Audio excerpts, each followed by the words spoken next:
boa tarde. Estamos aqui mais uma vez para passar para vocês os conhecimentos em relação à química orgânica e em relação também aos combustíveis fósseis. Eu espero que esta aula seja bastante proveitosa para todos nós e que ajude-os a conseguir os seus objetivos. Ok? Vamos nessa. Então vocês têm aí química orgânica e combustíveis fósseis. O primeiro conceito de química orgânica foi a química ou o ramo da química que estuda os compostos oriundos ou provenientes de um ser vivo. Lá no século XVII, por aí, século XVIII, os químicos imaginavam que os compostos tidos como orgânicos só poderiam ser provenientes a partir de um ser vivo. Ocorre que a ciência química, como as demais, também evolui. Vamos contar a vocês a história, através do histórico da química orgânica, como se chegou a essa conclusão que a química orgânica é a química que estuda os compostos de carbono e, consequentemente, é a química do carbono. Lembrando-lhe que é importante vocês saberem, é bom salientar, que todo composto orgânico tem que ter carbono, mas nem todo composto que tem carbono é orgânico. Inclusive, por exemplo, nós temos o CO2, que é o grande vilão do aquecimento global, tem carbono e não é um composto orgânico. Bem, aí vocês veem noções básicas da química orgânica, o seu histórico, a teoria da força vital, que é importante que vocês anotem também como vitalismo, teoria da força vital ou vitalismo. Como foi que surgiu, como foi que desencadeou essa teoria? Observem na tela que em 1777 o químico sueco Bergman propõe a classificação de substância orgânica para os compostos obtidos diretamente de seres vivos. Lembra-se daquela definição anterior? Química orgânica, química proveniente de substâncias oriundas do ser vivo, animais ou plantas, ou de seus fósseis. E classificou também Bergman como substância inorgânica, insem, orgânica, vida, para os compostos minerais. Em 1807, ou seja, 30 anos após essa classificação de Bergman, Berzelius ampliou os conceitos e enuncia o vitalismo, ou seja, a teoria da força vital.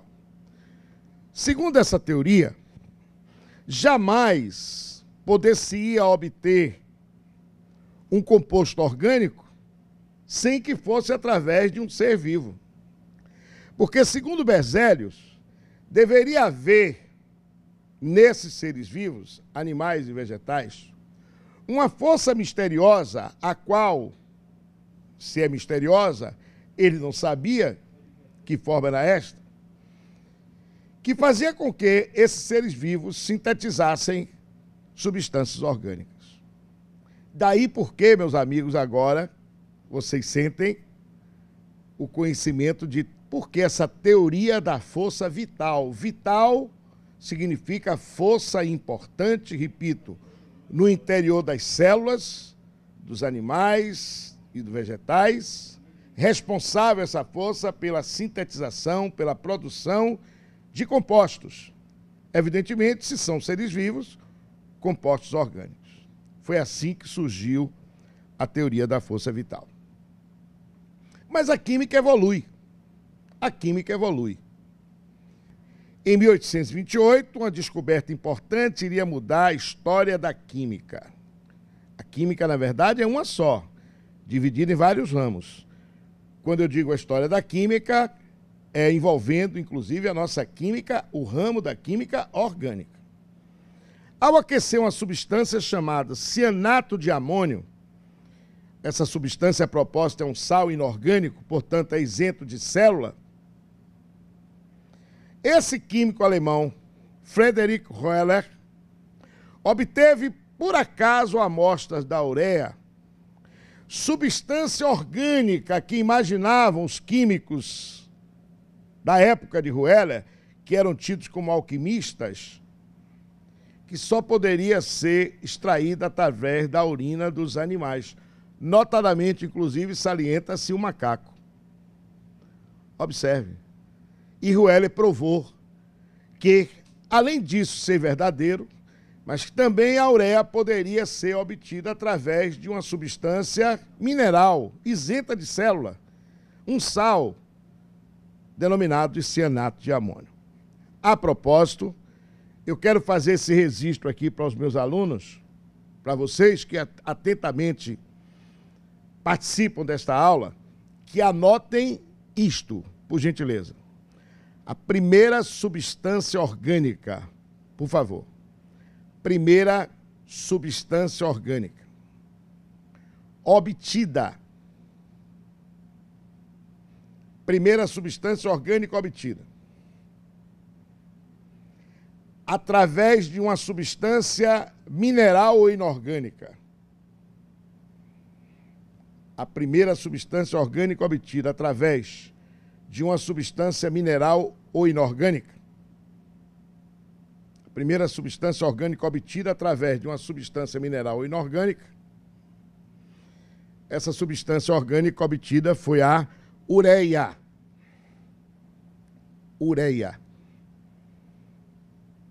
E hoje, inclusive, é muito utilizado com várias finalidades, entre elas como adubo, como alimento do gado.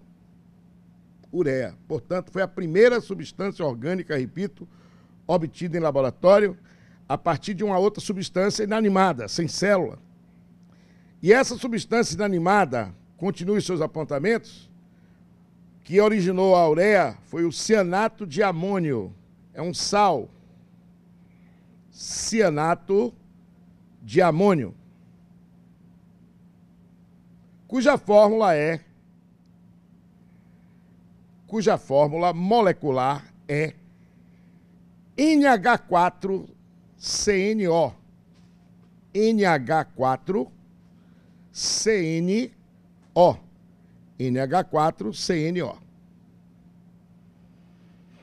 Portanto, através do aquecimento do cianato de amônio, casualmente, o nosso amigo Wöhler, em 1828, colocou em declínio a teoria da força vital e, a partir daí, meus amigos, a química orgânica passou a ser definida como a química que estuda os compostos de carbono.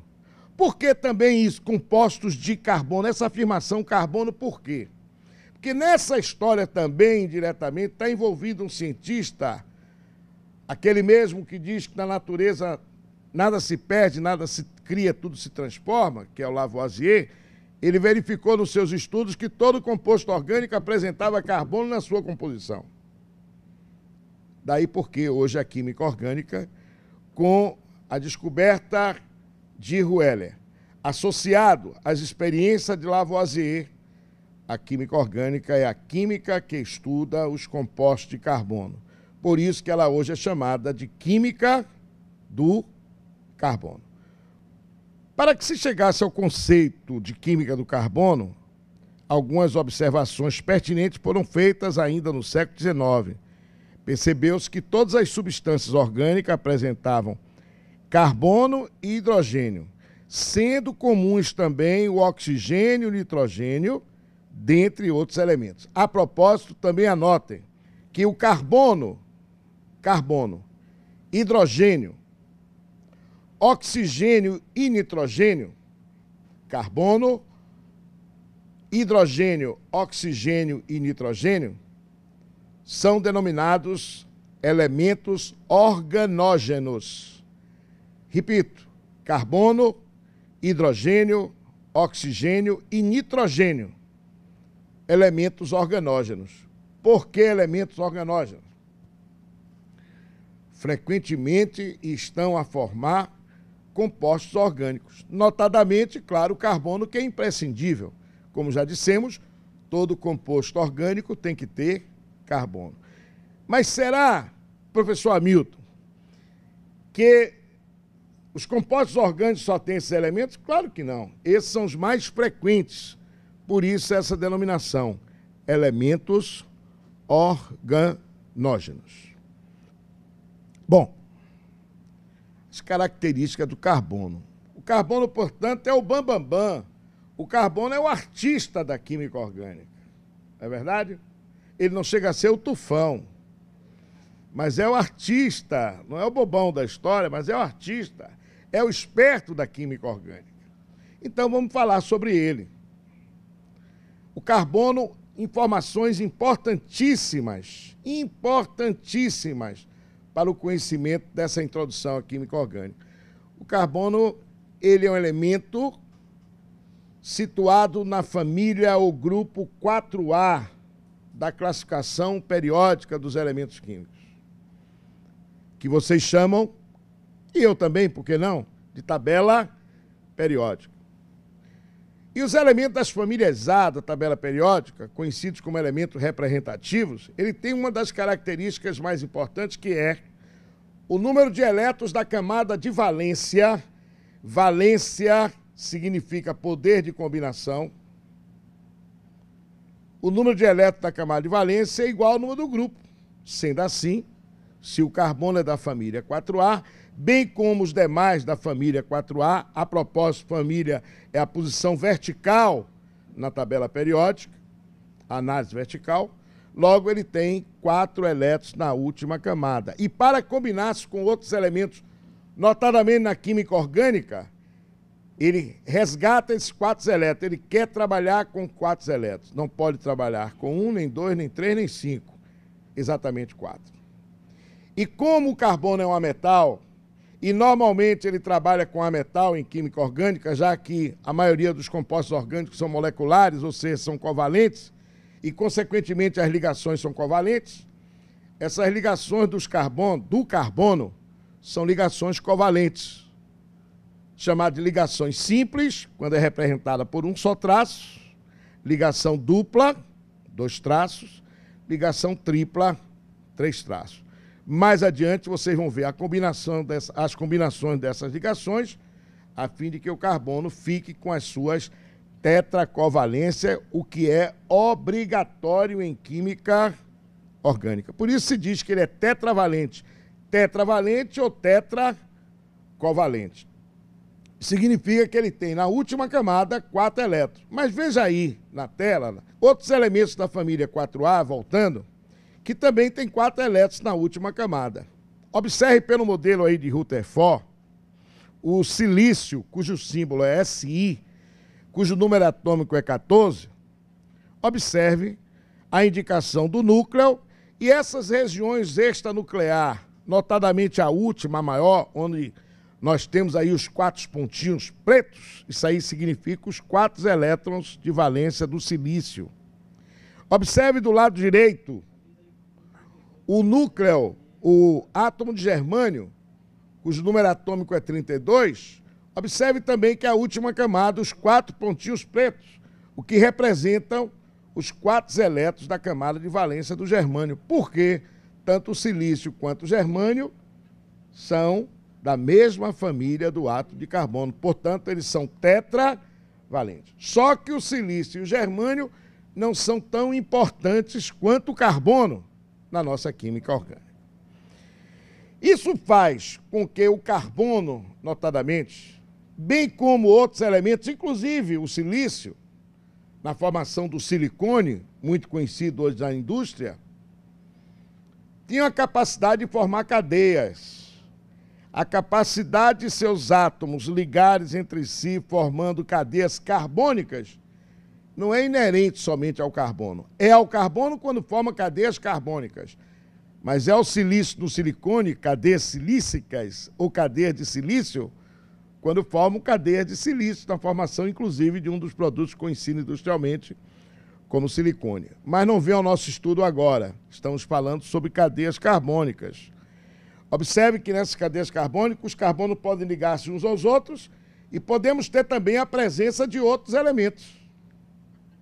O hidrogênio, o nitrogênio, o oxigênio, um halogênio, flúor, cloro, bromo, iodo, outros elementos, como vocês vão ver no decorrer dessa nossa aula. Começamos a amostragem disso aí através, eu diria que são os pilares dos compostos orgânicos, são os hidrocarbonetos.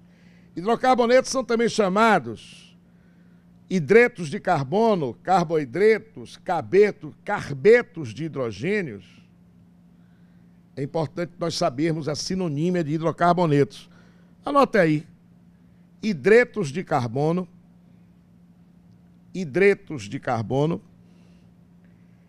carboidratos, uma palavra só, carboidratos e carbetos de hidrogênio.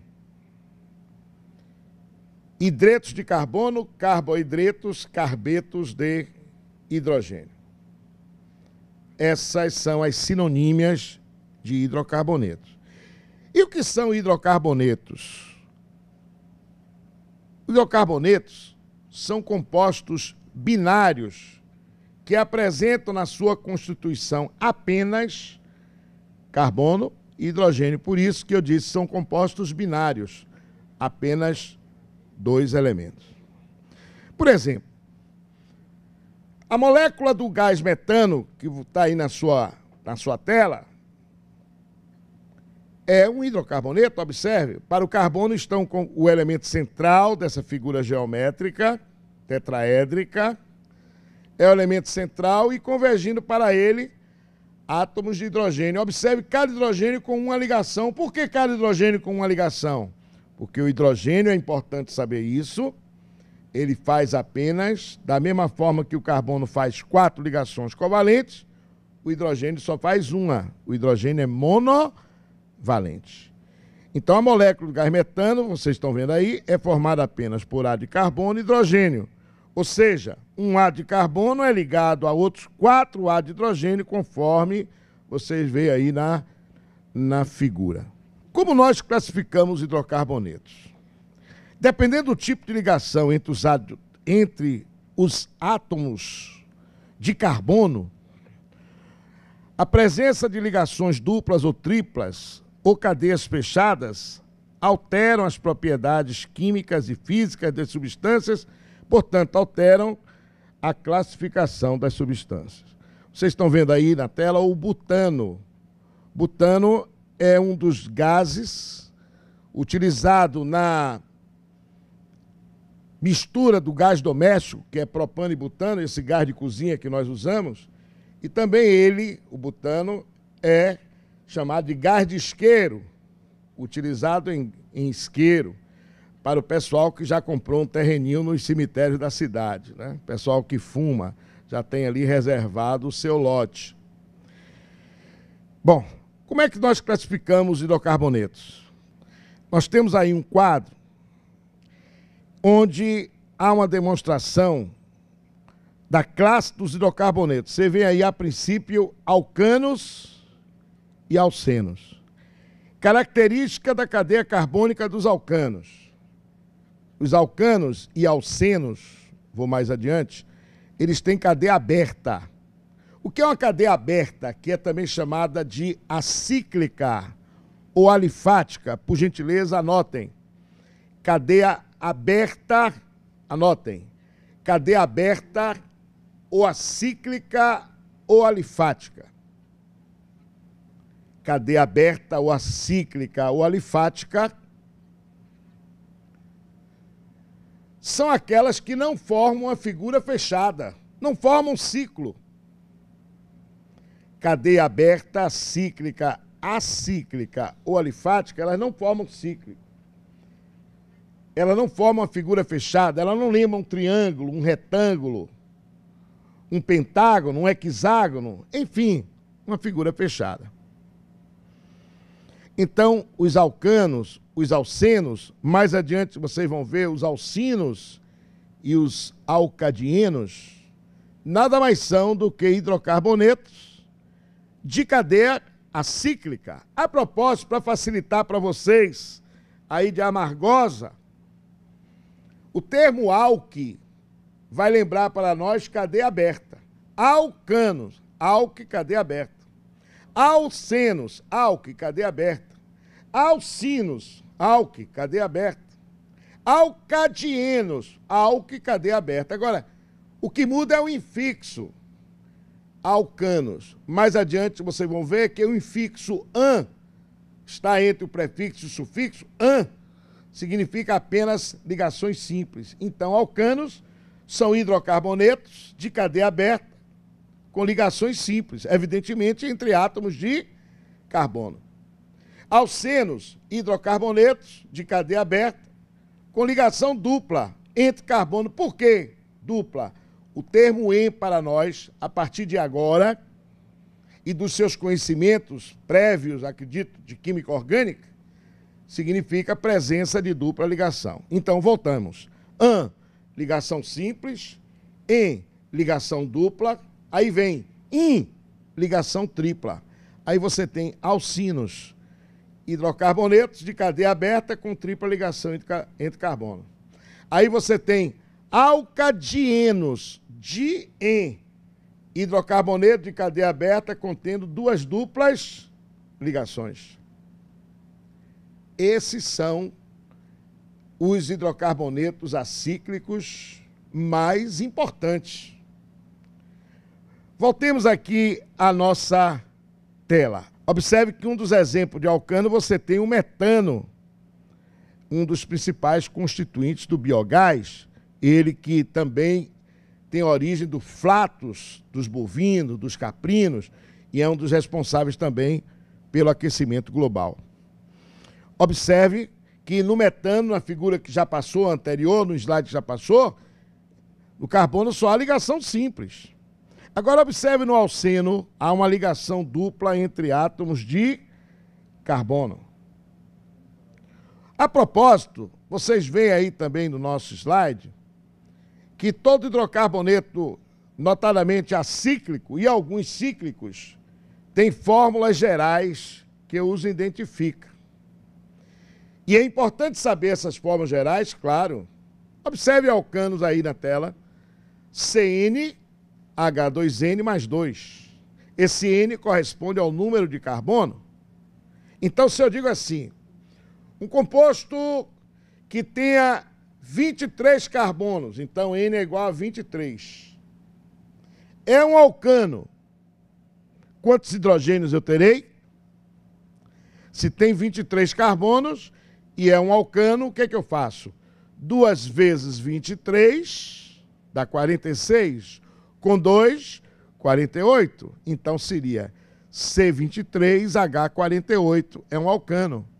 E isso, essas fórmulas gerais, lhe ajudam a identificar o composto sem a fórmula estrutural, sem você ver o tipo de ligação que está entre átomos de carbono. Quer ver a diferença? Vamos botar os mesmos 23 para os alcenos. A fórmula geral dos alcenos é CnH2n. Se N é 23, quantos hidrogênios eu vou ter? Você aí de Cruz das Almas, de Irecê, de Pintadas, quantos hidrogênios eu tenho?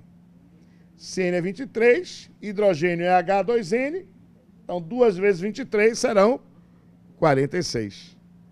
E assim vão para os alcinos, CnH2n menos 2.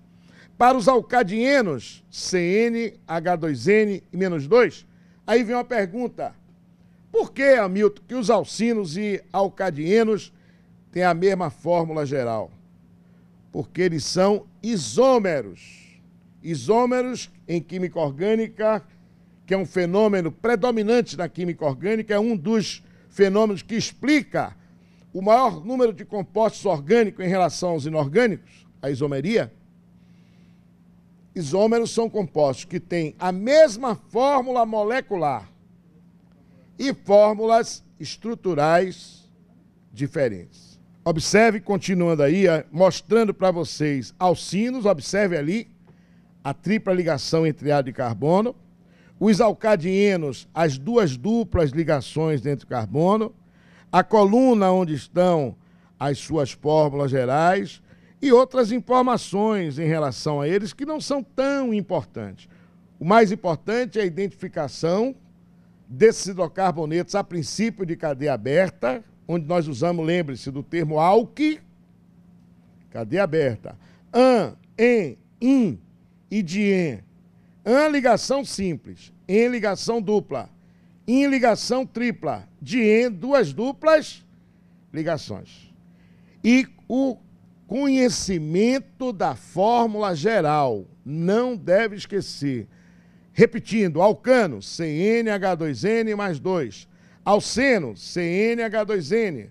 Alcino, CnH2n menos 2. E alcadieno, CnH2n menos 2. Mas isso hidrocarbonetos acíclicos. Porém, temos os hidrocarbonetos cíclicos. Está aí. Os hidrocarbonetos cíclicos. Os ciclanos, cíclico, ciclanos, cicle, cadeia fechada. Ciclanos, an, ligação simples. Hidrocarboneto de cadeia fechada e com ligações simples. É fácil, química orgânica é fácil. É mais fácil do que você pronunciar o nome da sua namorada, do seu namorado. É mais fácil do que você dizer quem é o campeão da Série B. Observe aí que os ciclenos são hidrocarbonetos de cadeia cíclica e com a ligação dupla. Vocês observaram também na tela que os alcanos, os ciclanos, têm a mesma fórmula geral dos alcenos? Observe. CnH2n. Vocês observaram que os ciclenos têm a mesma fórmula geral dos alcadienos e dos alcinos? CnH2n menos 2. Aí eu pergunto, por que isto? Os ciclanos têm a mesma fórmula geral dos alcenos. E os ciclenos dos alcinos e dos alcadienos? Que fenômeno explica isso em química orgânica? Então, o fenômeno é isomeria. Desde que tenham fórmulas estruturais diferentes, mas que tenham a mesma quantidade de carbono e de hidrogênio. Fique atento a isso. Isomeria é como aquela brincadeira que a gente faz em português. Eu lhe dou as letras R, M, O e A. Aí peço a você para construir palavras diferentes. Aí um constrói, vai construir amor, outro Roma, outro mora. As letras são as mesmas, as palavras são diferentes. Essa é a ideia que a gente tem em isomeria. A quantidade de elementos são os mesmos, mas os compostos são diferentes. E, consequentemente, as fórmulas também apresentarão diferenças. Observe também que no nosso estudo dos hidrocarbonetos, há um hidrocarboneto cíclico especial, classificado como hidrocarbonetos aromáticos. Aromáticos porque tem aroma, às vezes agradáveis, às vezes desagradáveis, e normalmente tóxicos. Normalmente tóxicos. Esses hidrocarbonetos aromáticos, muitas vezes, vêm a causar uma hidrocefalia, problema de ordem neurológica. E o líder desses hidrocarbonetos aromáticos, o encabeceamento desses hidrocarbonetos aromáticos é o benzeno. Observe aí na tela que são 6 átomos de carbono com 3 duplas ligações alternadas.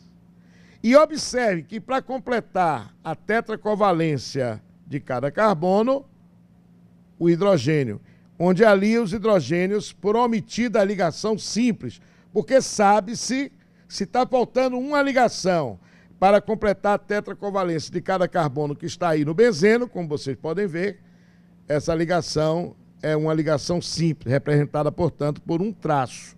Aí está, portanto, a fórmula, as fórmulas do anel benzênico ou do anel aromático, como vocês podem ver aí.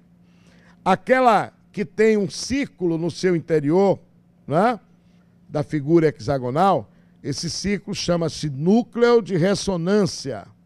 mais adiante nós vamos verificar a sua representação importante no anel aromático. Tudo isso aí representa o anel benzênico, o anel aromático, onde a última figura, essa com círculo no meio, tem sido ultimamente a mais utilizada. Mas é importante saber todas as três. Observe que a forma molecular do benzeno são 6 carbonos e 6 hidrogênio, portanto, C6H6. Está aí novamente a classificação dos hidrocarbonetos. Alguns hidrocarbonetos possuem a mesma, já comentamos, né? A mesma forma molecular, mas fórmulas estruturais diferentes. São chamados, portanto, de isômeros. Iso é igual, meros partes. Apesar dos isômeros terem a mesma forma molecular, possuem propriedades bem diferentes. Observe ali o buteno. Por que buteno? Mais adiante você vai ver que o termo but significa ligação, 4 carbono, but, 4 carbono. Eno, ligação dupla. Então, buteno 2. 2 porque nós numeramos a cadeia da extremidade mais próxima da ligação dupla. Nesse caso, como ela está no meio, eu posso numerar do carbono da esquerda, CH3, da esquerda para a direita ou da direita para a esquerda, e a dupla ligação cairia entre os carbonos 2 e 3, por convenção, escolhe-se o número menor. Veja o isobutileno. Observe o isobutileno. Tem a mesma fórmula molecular do buteno 2. 4 carbonos, hidrogênio 6 e 2, 8, observem na tela. Portanto, são isômeros. Olha a forma estrutural, não são iguais, são diferentes. Mas a fórmula molecular C4H8. Bom, observe o buteno 1. A fórmula molecular C4H8, mas apresenta diferença nas formas estruturais. Formas estruturais são essas, onde vocês veem as ligações entre os átomos de carbono e também, muitas vezes, algumas vezes, entre carbono e hidrogênio. A nomenclatura dos hidrocarbonetos. Como você pode ter percebido, existem diversos nomes para os hidrocarbonetos. Uns mais formais, outros mais comerciais. Para dar o nome de hidrocarboneto, são obedecidas regras estabelecidas pela IUPAC. IUPAC é um órgão internacional que conclama os químicos, conhecido de todo mundo, e que toma deliberações que se tornam oficiais para toda a química. Ok? Isso é importante, pois assim, todos os países adotam o mesmo sistema. Imagine se cada país for dar um nome diferente a uma substância orgânica. Adotam o mesmo sistema para nomear um composto orgânico. Imagine como seria se cada país adotasse as suas próprias regras, ou seja, ninguém se entenderia em encontros, convenções e não adiantaria cada um falar uma linguagem diferente. Já basta a dificuldade, como nós temos, em entender uns aos outros de países diferentes. Imagine se os compostos, os nomes, fossem diferentes de região, de país para país, né? Os nomes dos hidrocarbonetos de cadeia normais, não ramificados, são formados por 3 partes. O prefixo, o que prefixo é esse? Prefixo é importante que você saiba, anote aí, coloque como se fosse uma tabela, coloque aí, por favor, uma tabela com 2 colunas. Uma tabela com 2 colunas. Na primeira coluna, coloque número de carbono.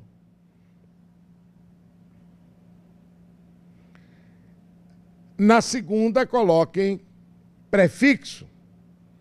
E aí coloque. Vou numerando de 1 a 10 aí onde tem número de carbono. Vai lá. Numera aí. E coloque agora ao lado. MET são os prefixos. MET, M-E-T, MET. ET, ET, ET, ET. Vai descendo. PROP, PROP, P-R-O-P, PROP. BUT, BUT. Deixa eu dar uma paradinha, deixa eu dar um freio. Esses primeiros prefixos, repetindo para você que perdeu aí a anotação. MET, com M, MET. ET, com E, et. Prop e but são prefixos gregos.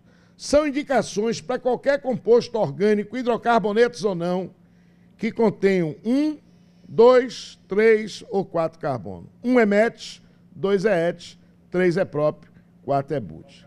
São prefixos gregos. A partir de 5 carbonos, anote, pente, P-E-N-T. Vocês conhecem Pente, né? O Vitória é pentacampeão do Júnior. Pente, ept com H, tudo com H. Ept,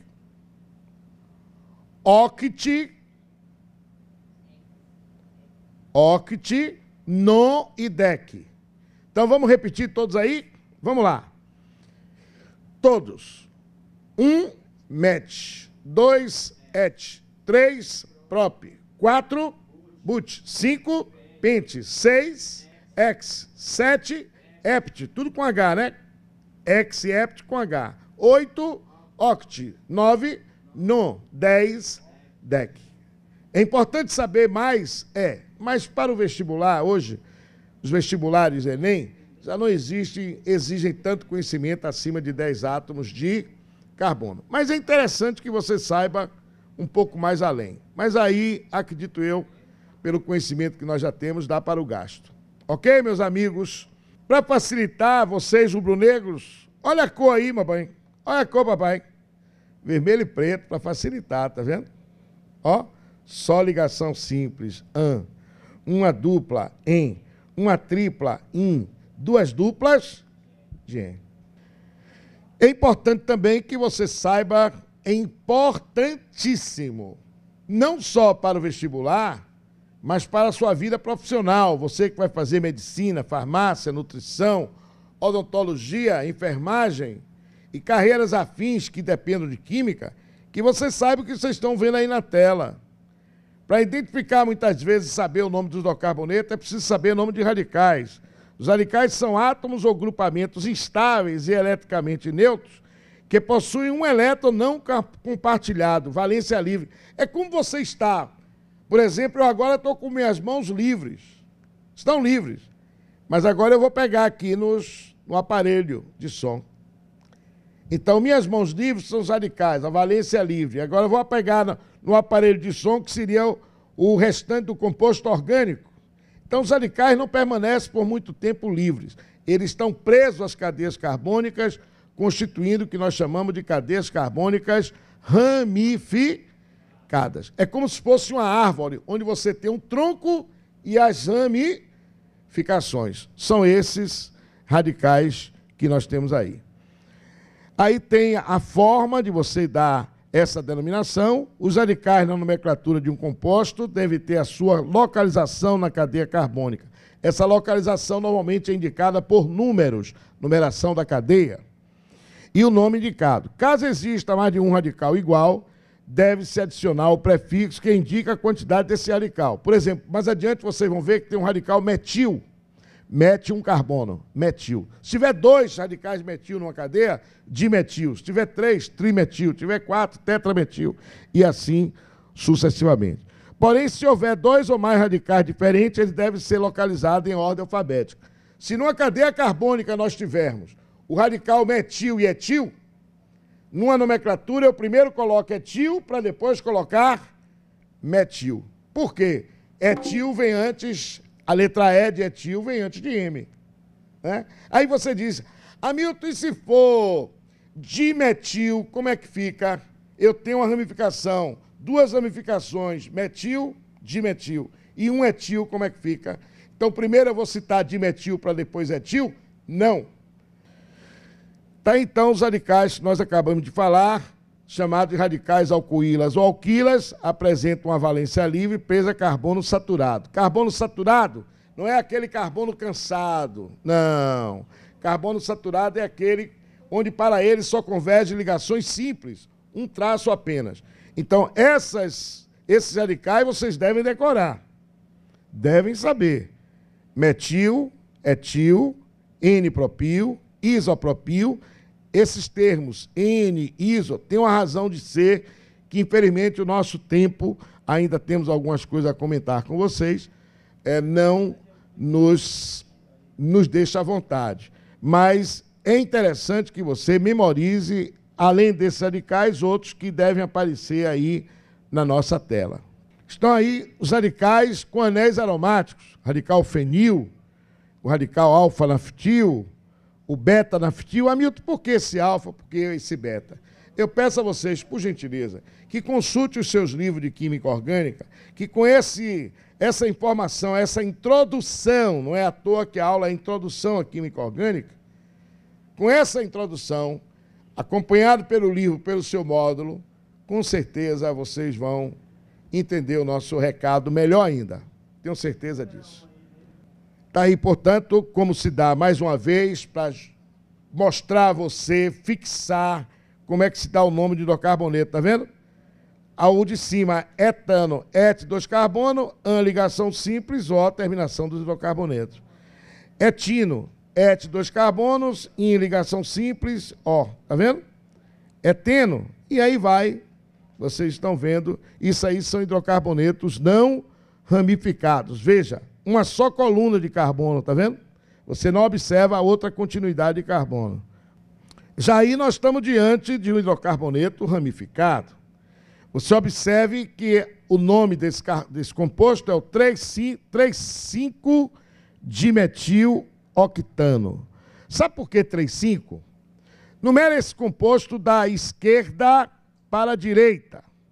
Aí eu vou ter aí 1, 2, 3 carbono. No terceiro carbono você encontra uma ramificação metil.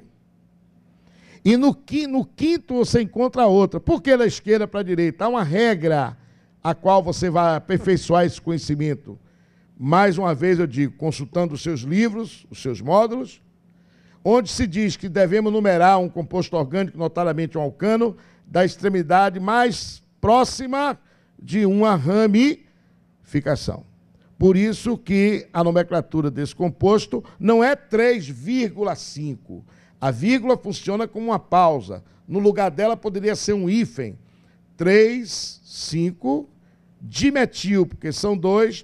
E a cadeia principal, que é a maior, cadeia principal no composto orgânico é a maior, tem 8 átomos de carbono. 8 oct, não é? Ligação simples, e o sufixo O. Veja que está bastante explicativo essa imagem que está aí diante de vós, MC. Aí você tem a nomenclatura de um hidrocarboneto aromático. Observe a ramificação metil, CH3, presa ao anel benzênico, metilbenzeno. Metilbenzeno é muito conhecido com o nome de tolueno. É esse composto que é encontrado, inclusive, hoje o homem está procurando substituir na cola de sapateiro, onde está acontecendo um problema social gravíssimo. As crianças fazem uso, normalmente, essas crianças sem família, sem a assistência necessária dos seus familiares, as crianças fazem uso, muitas vezes, da compra da cola de sapateiro para cheirar. Nós temos notícias aí pela imprensa falada, escrita, televisada, a respeito dessa substância que a saúde pública está procurando cada vez mais substituí-la para evitar esse transtorno social. Bom, exemplo de compostos orgânicos, nós falamos dos hidrocarbonetos, mas química orgânica ela é ampla, cara. Ela é ampla. E dentro da química orgânica, nós temos os compostos que nós estudamos em biologia, chamados compostos, por isso mesmo, bioquímicos. São compostos orgânicos, né? Mas que envolvem a biologia. Por exemplo, as proteínas, também chamadas de prótidas. O que são proteínas? São moléculas gigantes, oriundas da reação de condensação de aminoácidos. Olha aí, biologia, que se ligam através de ligações peptídicas ou amídicas. Olha aí, biologia, ok? proteínas, macromoléculas, têm elevadas massas moleculares, a presença de ligações peptídicas. As proteínas são também chamadas de normalmente algumas delas, poliamidas, não é? Temos também os lipídios. O que são os lipídios? São ésteres de ácidos graxos, que compõem os óleos e as gorduras, animais e vegetais. E os carboidratos, que nada mais são do que as glúcidas ou glúcides, ou popularmente conhecido como açúcares, não é? Açúcares. Eu, inclusive, quando nasci, mamãe passou açúcar em mim. Veja, por favor, aí vocês têm mais uma vez a fórmula estrutural do metano, está vendo? Que é representada pelas ligações covalentes e ao lado da fórmula molecular. Continuamos. Observe que não é só, aí nós mostramos que não tem somente hidrocarboneto, como já falamos, além das proteínas, além dos lipídios, dos carboidratos, temos também outros compostos. O álcool, por exemplo, o álcool etílico, tão badalado hoje, a busca do álcool, da ingestão de álcool etílico pelo homem através do bafômetro, né? Verificar como é que está o indivíduo para dirigir. Então está aí ele, o etanol, né? Está aí a fórmula estrutural e a fórmula molecular ao lado. Etanol, que é também conhecido como álcool etílico, extraído notadamente da cana, ele é um biocombustível, né? Biocombustíveis, eles são utilizados para reduzir os gases poluentes, são extraídos da cana, da mamona, do girassol. Hoje é uma forma que o homem encontra para diminuir a incidência do aquecimento global, o uso dos biocombustíveis, né? Aí um carboidrato, a glicose, que é um açúcar, a fórmula estrutural e a fórmula ao lado molecular. Veja que, apesar de admitir simplificação, o C6H12O6 não devemos simplificar. C6H12O6.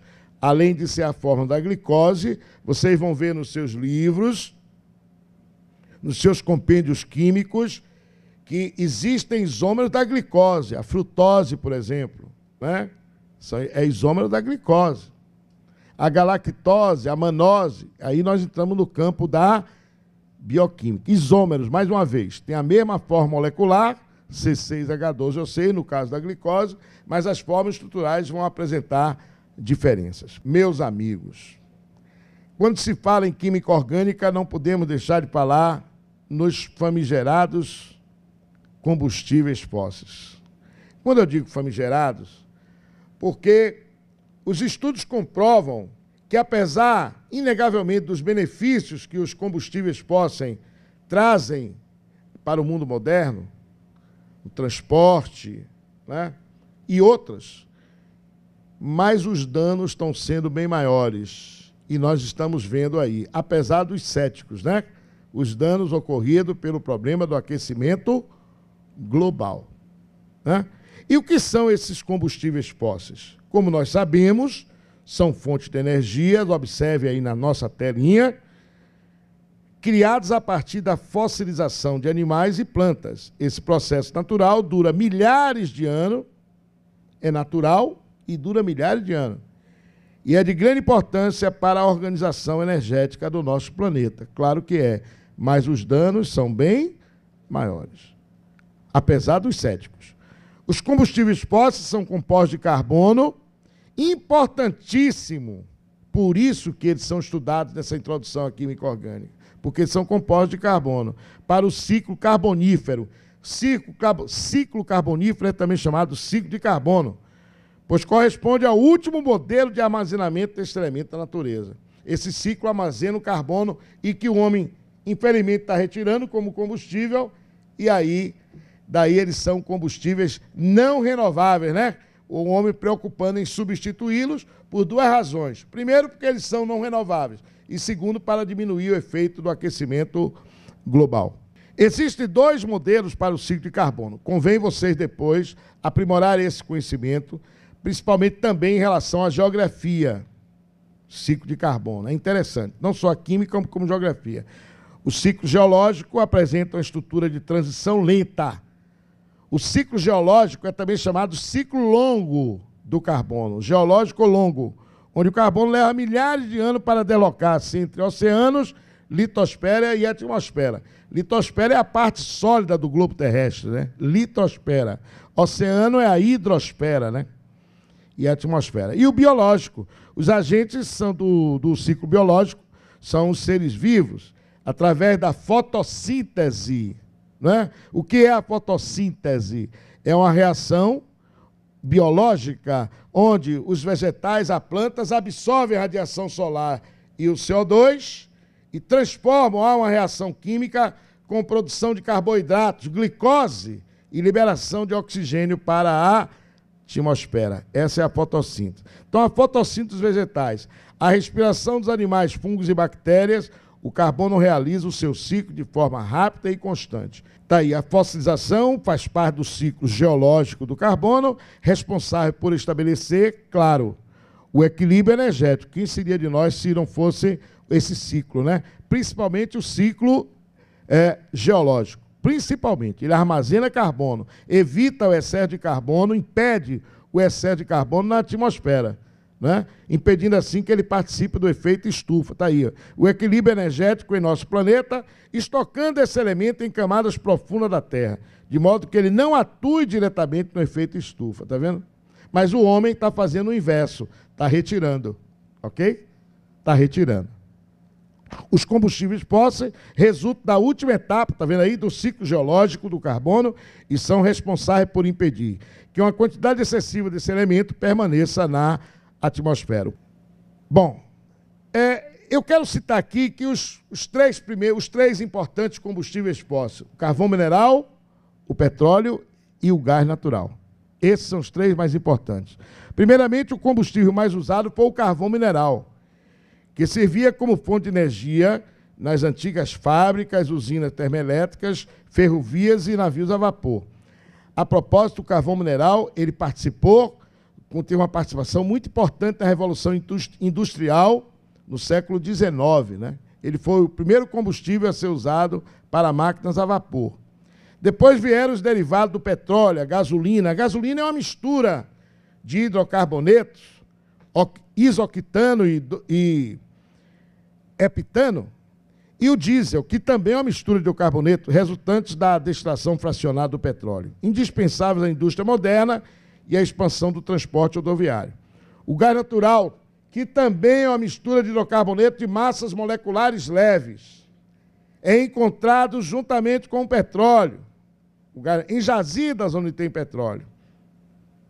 É um combustível fóssil cujo uso é o mais recente e representa, comparado a outras opções, a alternativa mais eficiente na relação consumo-poluição. Quer dizer, dentre os combustíveis que nós estamos falando, carvão mineral, petróleo e o gás natural, ele é o combustível fóssil que menos polui. Menos polui. Esse gás natural, ele, inclusive, está sendo utilizado ultimamente como combustível de veículo. O GNV, gás natural veicular. G de gato, N de navio, V de Vitória, GNV, gás natural veicular. Está aí, como sendo muitos estudiosos, são os principais responsáveis, segundo muitos estudiosos, são os principais responsáveis pelo aquecimento global. O homem retira o combustível, como dissemos, do local onde ele está armazenado e utiliza-o para a produção de energia. O CO2, originado da combustão desses materiais, volta a agir diretamente na atmosfera e a absorção do calor solar aumenta, intensificando assim o efeito estufa. Um processo, portanto, que levaria milhares de anos para ocorrer, é drasticamente encurtado pelo homem, acarretando esse problema. E aí, para fechar, nós temos as nossas questões. As nossas questões. E quem acertá-las vai para a primeira divisão, como irá o Vitória, vai para a Série A, ok? A pele humana, quando está bem hidratada, adquire boa elasticidade e aspecto macio e suave, em contrapartida, quando está ressecada, perde sua elasticidade e se apresenta opaca e áspera. Para evitar o ressecamento da pele, é necessário sempre que possível utilizar hidratantes umectantes, feitos geralmente à base de glicerina e polietileno glicol, que é um polímero. E aí, o que ele pede? A retenção da água na superfície da pele, promovida pelos hidrantes, pelos hidratantes, hidratantes. É consequente da interação dos grupos hidroxila dos agentes umectantes com a umidade contida no ambiente por meio de, por favor, ligação iônica, força de London, ligação covalente, força do dipolo, ligações de hidrogênio, também chamada pontes de hidrogênio. Para adiantar e não esquentar a sua cabeça, que você deve estar cansadinho já, né? Ou cansadinha, a resposta, com certeza, é a letra E. Ligações de hidrogênio ou ponte de hidrogênio. Meus amigos, então, um forte abraço a todos. Até uma próxima aula. Fique com Deus. Um abraço, galera. Um abraço. Parabéns para vocês. Muito obrigado.